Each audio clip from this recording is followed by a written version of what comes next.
And neither did she, at least not in the way Hollywood wanted you to think.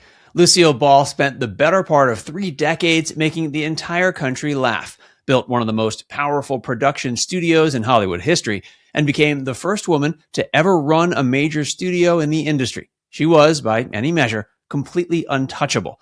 But the final chapter of her career tells a very different story, one about how the business she helped build eventually turned on one of its greatest assets. This is how Hollywood destroyed Lucille Ball at the height of her career. If Lucille Ball was part of your childhood, your family's Sunday nights, or something you discovered later and fell down a rabbit hole with, drop a comment below and tell us about it. When did you first encounter her, and what was the clip or moment that hooked you? The woman below Lucille Ball as the lovable, scheming redhead who spent decades getting into trouble on screen. What tends to get less attention is that she was simultaneously one of the most powerful executives in Hollywood. After purchasing Desi Arnaz's share of their production company in 1962, Ball became majority owner and president of Desilu Productions, making her the first woman to run a major Hollywood studio. Under her leadership, Desilu was the studio behind some of the most enduring franchises in television history, housing productions like The Andy Griffith Show, Mission Impossible, and Star Trek.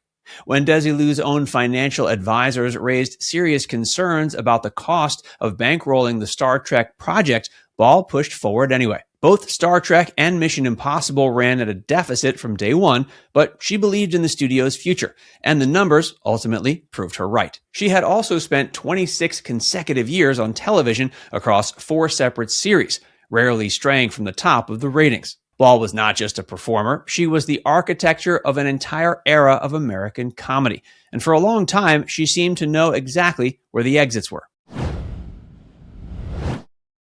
Knowing when to walk away.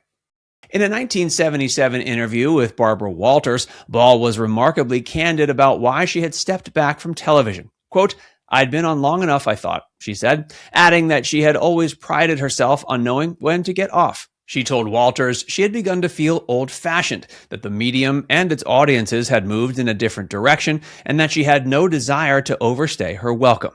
She was similarly direct when Joan Rivers guest hosted The Tonight Show in 1985. When Rivers asked whether Ball would ever return to a sitcom, her answer came without hesitation: "No, I wouldn't try to top what we did." But those same conversations also revealed the other side of the equation. Ball told Walters that leaving television had been traumatic, that she had spent time feeling in limbo and in shock after stepping away. She admitted the pull to return to work never really left her. She told Rivers plainly, quote, "I like to work, I miss not working." The tension between professional wisdom and a deep need to be in front of a camera was always present, and it was exactly the kind of vulnerability the industry would eventually use against her. A different kind of Lucy.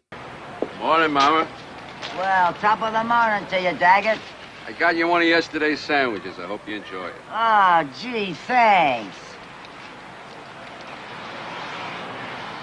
It's hard as nails. What are you trying to do?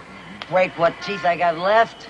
Before the comeback that would define the end of her public career, there was a moment that suggested a very different and far more interesting path forward. In 1985, Ball starred in the television movie Stone Pillow, a dramatic role in which she played a homeless woman surviving on the streets of New York City. The reinvention was complete. Her signature red hair was gone. So was the slapstick, the mugging, and the broad physical comedy that had made her famous. What audiences saw instead was an unglamorous, unguarded woman navigating real hardship. The film was a ratings success for ABC and earned Ball critical notices she had not received in years. At 73, she had demonstrated something important, that she could do something entirely different and do it at a high level. What the industry took from Stone Pillow, though, was not that Ball could evolve into a serious dramatic actress. A comeback that wasn't. We've loved Lucy for over 30 years. Now get ready. The Queen of Comedy is back. Well, let me even that up for you. Lucille Ball and Gail Gordon are together again. What did your dad say on the phone? About what? About Mom moving in. The all-new Life with Lucy, Saturday, September 20th. On September 20th, 1986, Life with Lucy premiered on ABC. The show followed Ball's latest version of the Lucy character, now a grandmother named Lucy Barker, who moves in with her daughter's family and co-owns a hardware store with longtime television partner Gail Gordon. The setup was familiar, the dynamic was familiar, and the production seemed to believe that familiarity alone would be enough. The premiere actually performed well, winning its time slot and debuting at number 23 in the Nielsen ratings. Then the reviews landed. The Washington Post called it an embarrassment. The Associated Press described it as silly and sad, and openly asked how she could do this to herself. The New York Times was somewhat less cutting, but noted the show seemed, quote, almost frantically determined to demonstrate that the old gags and routines still work best. Ratings fell sharply after that first week and kept falling. ABC canceled the show before the season concluded, airing only 8 of the 13 filmed episodes. The series never aired in syndication, was not available for purchase for over 3 decades, and was eventually donated in full to the Lucy Desi Museum. The genuine irony is that some of what Ball did on the show was funny.